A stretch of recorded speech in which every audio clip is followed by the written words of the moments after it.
नमस्कार साथियों, मैं आनंद गुप्ता और मेरे चैनल का नाम है आनंद गुप्ता वाराणसी।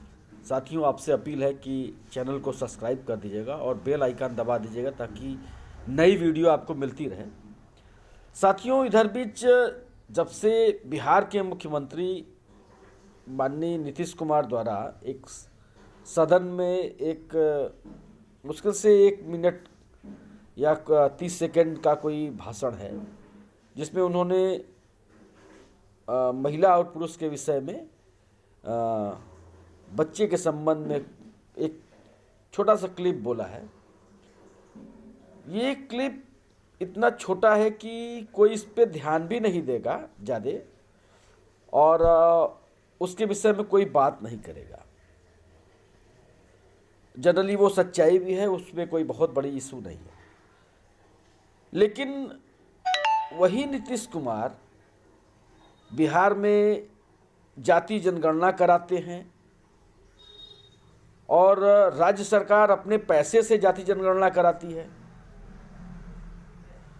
उसके बाद 1,20,000 लोगों की बीपीएससी शिक्षकों की नियुक्ति करती है, जिसमें करीब 88,000 जो बीपीएससी के शिक्षक हैं वो बिहार के हैं और सिर्फ 12% दूसरे राज्यों के हैं, उसमें पूरे भारत के राज्य से है।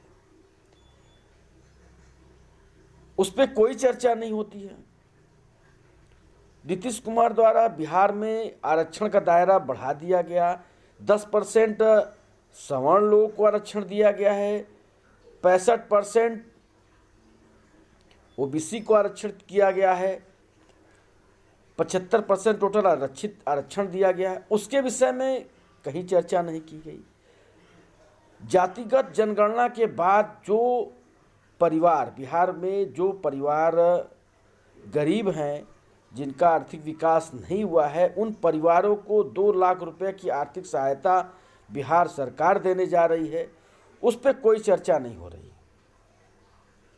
लेकिन ये बातें भारतीय जनता पार्टी के सरकार को सुनाई भी नहीं दे रही है। लेकिन आजकल देखते हैं कि जीतन राम मांझी को लेकर के एक बयान को लेकर के प्रधानमंत्री हर जगह भाषण दे रहे हैं। उनके बड़ी बड़ी सभाओं में लाखों लोग जो बैठते हैं उनको जो है वो बता रहे हैं कि नीतीश कुमार जो इंडिया गठबंधन के सहयोगी दल के नेता हैं, उन्होंने ऐसा बोला। उन्होंने बीपीएससी शिक्षकों की नियुक्ति की, इसके बारे में भी बताइए आप। भाई 1,20,000 पूरे भारत के इतिहास में एक साथ नौकरी देने वाला आदमी माननीय नीतीश कुमार, मुख्यमंत्री बिहार, जनता यूनाइटेड के नेता, उनके विषय में आप क्यों नहीं बोलते हैं? उनके विषय में आपके पास बोलने के लिए शब्द नहीं, क्योंकि वो सुनेंगे तो लोग जनता दल यूनाइटेड को वोट देंगे, नीतीश कुमार को अच्छा कहेंगे, नीतीश कुमार के कार्यों को बढ़िया मानेंगे। उसके विषय में आप नहीं बताएंगे। लेकिन एक छोटी सी बात को लेकर के उनके बात को बतंगड़ बनाना, जबकि उस विषय में उन्होंने माफ़ी तक मांगी। तो साथियों, इससे किसी नेता का चाल चरित्र, चेहरा पहचान होता है। क्योंकि जब आपसे काला धन के विषय में पूछा जाता है कि कितने काला धन आए बताइए, तब आप कान में तेल डाल लेते हैं। जब बृजभूषण सिंह जो पहलवान संघ का अध्यक्ष है, उसके विषय में पूछा जाता है कि इन्होंने महिलाओं के विषय में छेड़खानी की, इनके पर यौन शोषण का आरोप लगा, उसके विषय में आपने कौन सी कार्रवाई की, तब आप मौन हो जाते हैं, शांत रहते हैं। जब आपसे पूछा जाता है कि मणिपुर में इतनी हिंसा हुई, वहाँ पे महिलाओं को नंगा करके घुमाया गया, उसके विषय में आप उसमें भी शांत हो जाते हैं। जहाँ जहाँ भारतीय जनता पार्टी की सरकार है, वहाँ पे ईडी, सीबीआई छोटी छोटी बातों को लेकर के ईडी, सीबीआई जांच करती है, गिरफ्तार कर लेती है, उनको पकड़ में जेल में डाल देती है, उनको जमानत नहीं देती है। उसके विषय में आप नहीं बोलते हैं। लेकिन जहाँ पे दूसरी घटनाएं होती हैं आपके बीजेपी की सरकार की, वहाँ पे आप नहीं बोलते। तो कहीं ना कहीं एक प्रश्न ये उठता है कि आप सिर्फ एक दल के नेता हैं, आप देश के गार्डियन ना होकर के एक दल के गार्डियन हैं कि अपने लोगों को सिर्फ बचाना है, दूसरे को फंसाना है। दूसरा गलती नहीं किया है तो भी उसको फंसा देना है। तो मैं क्यों आपको नेता मानूं?